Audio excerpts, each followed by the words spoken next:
Isaías esteve na presença de Deus. E o que nós podemos aprender sobre essa experiência de Isaías? A primeira verdade, a primeira realidade com a qual ele se defronta é a glória de Deus, o poder de Deus. Nessa linguagem aqui, né? Assentado sobre um alto e sublime trono, as abas de suas vestes enchiam o templo. Então ele tinha certeza de que ele estava não diante de algo ordinário, mas de uma realidade extraordinária. Em segundo lugar, ele encontra, e aí é uma extensão dessa primeira, ele encontra a glória de Deus. Ele vê de alguma forma, em alguns aspectos, a glória de Deus. E a glória de Deus é algo desconfortável. O autor disse assim: o profeta também encontrou a presença desconfortável e aniquiladora da glória de Deus. Ele não pulou na presença de Deus, ele não dançou na presença de Deus, ele não fez pagodinho na presença de Deus. Quando ele teve o senso real de que ele estava diante de um outro ser, diferente dele, da majestade de Deus, a presença dele, a presença de Deus tinha esse aspecto aqui de desconfortável e uma presença aniquiladora. E nós devemos aqui cultuar a Deus sempre. Uma aplicação que nós podemos fazer desse ponto é que eu e você, nós devemos cultuar esperando ver a Deus. Não estou falando de ver com os nossos olhos naturais, mas de experimentar a presença de Deus. A minha e a sua, a nossa expectativa deve ser de encontrar a glória de Deus e ficar maravilhados com essa vista, com essa majestade. Nós devemos querer ouvir a voz de Deus e ficar encantados com Deus. Eu não devo querer ficar encantado com os talentos que nós apresentamos aqui, seja os talentos do pregador quando ele os tem, seja os talentos, né? Graças a Deus, né? Dá para ver o talento dos irmãos aqui, mas isso vem depois. O que nós fazemos no culto é um subproduto do que Deus faz em nossa vida. O culto sempre diz respeito a Deus, a vida diz respeito a Deus. Isso daí, se a letra for muito profunda, somente alguns vão entender. Isso é uma bobagem que alguém disse e você acreditou. Porque na Bíblia nunca existe essa dissociação entre simplicidade e profundidade.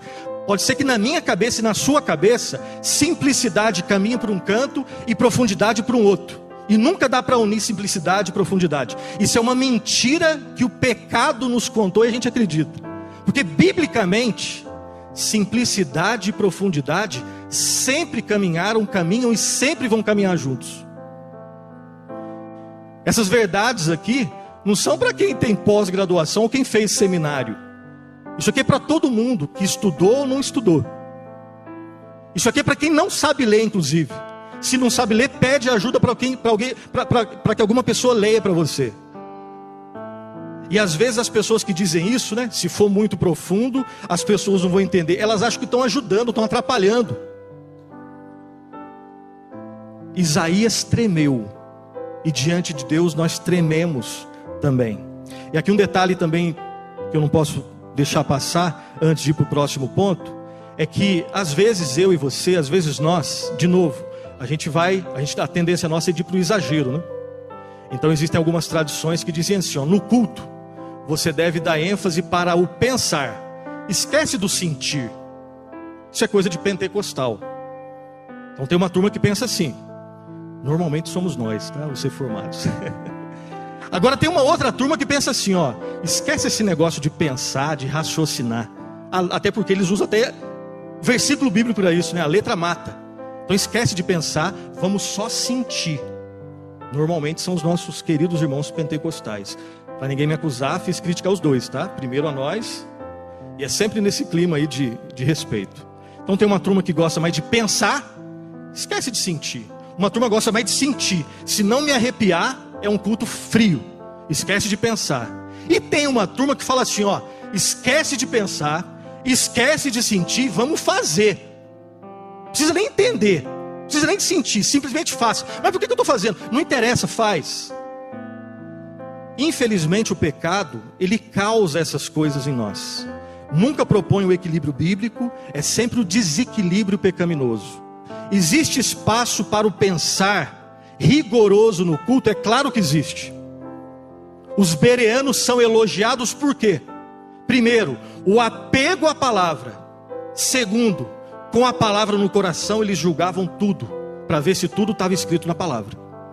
É bíblico? Amém. Não é bíblico? Sai para lá. Então existe espaço, claro que existe, para o pensar no culto. Mas é só o pensar?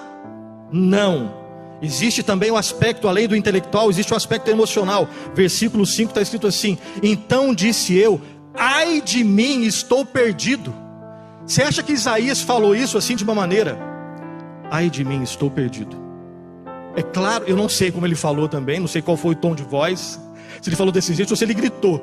O que eu sei é que quando uma pessoa diante de Deus diz isso daqui, ai de mim, estou perdido, é claro que ele foi tomado, não só da constatação intelectual, de que ele era pecador, estava diante de um Deus santo, mas ele foi tomado de um temor emocional. Então não é só pensar, não é só sentir. Depois de tudo isso, eu quero fazer. Eis-me aqui. A quem enviarei? Eis-me aqui. Envia-me a mim. Ou seja, o verdadeiro culto, entre outras coisas, ele nos prepara para o serviço cristão.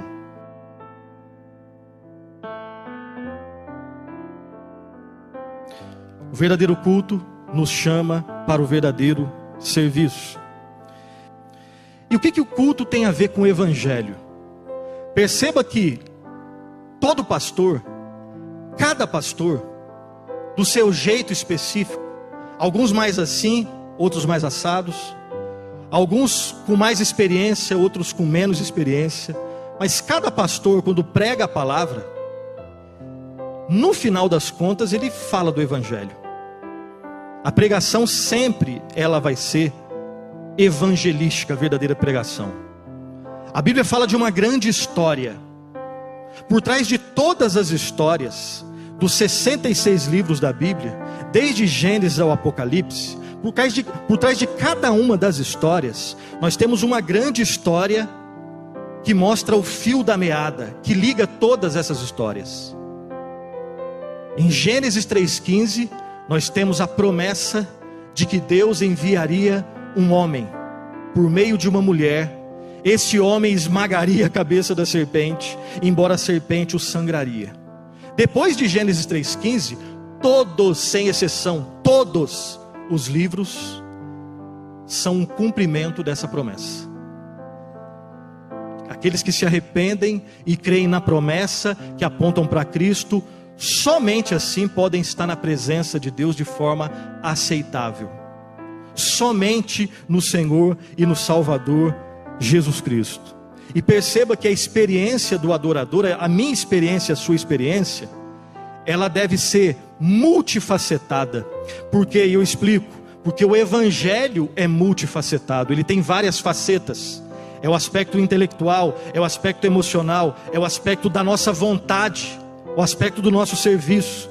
A Bíblia fala da manjedoura e ela também fala da cruz. Ela fala da coroa do Salvador. A Bíblia fala de sofrimento. A Bíblia fala de pecados horríveis e de quedas. A Bíblia fala sobre como o ser humano ofende a Deus. E a mesma Bíblia fala sobre perdão, sobre misericórdia, sobre graça. É por isso que o culto, se a Bíblia é multifacetada, a adoração é multifacetada, o culto deve ser multifacetado. E não é à toa que nós temos momento de adoração, onde claramente nós adoramos a Deus, nós agradecemos a Deus pelo que Ele é, nós louvamos a Deus pelo que Ele faz em nossa vida.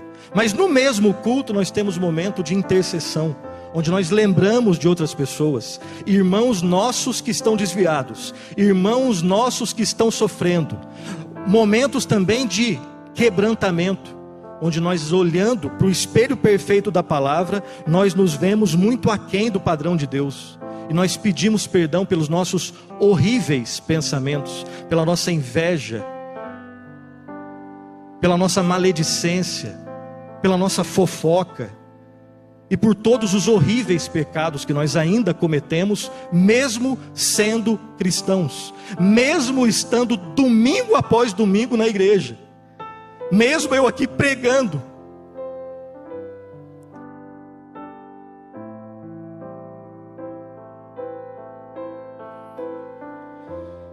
E o evangelho é para crente ou é para não crente? O evangelho é para crente e para não crente. O evangelho é para não crente.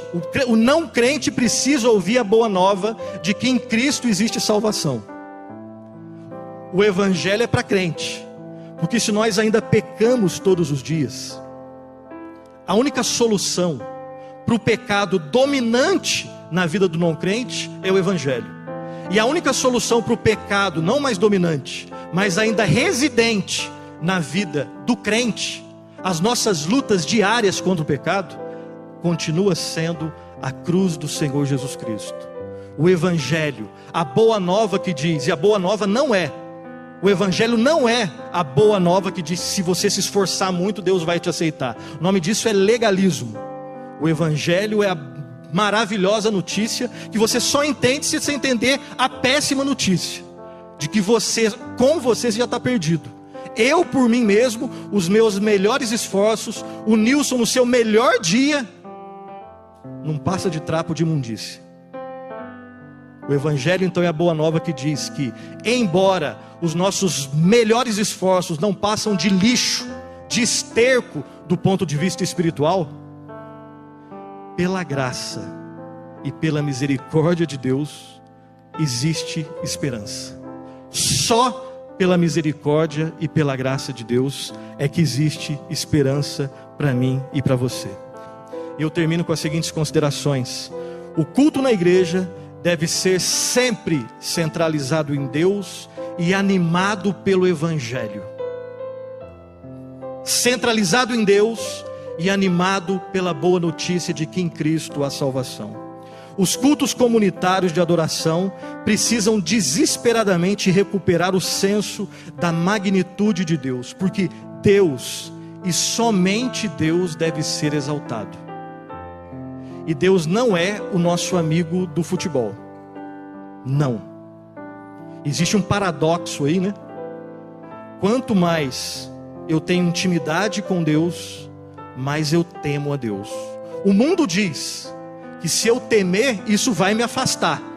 A Bíblia diz que quanto mais verdadeiro temor, mais intimidade. A intimidade do Senhor é para aqueles que o temem.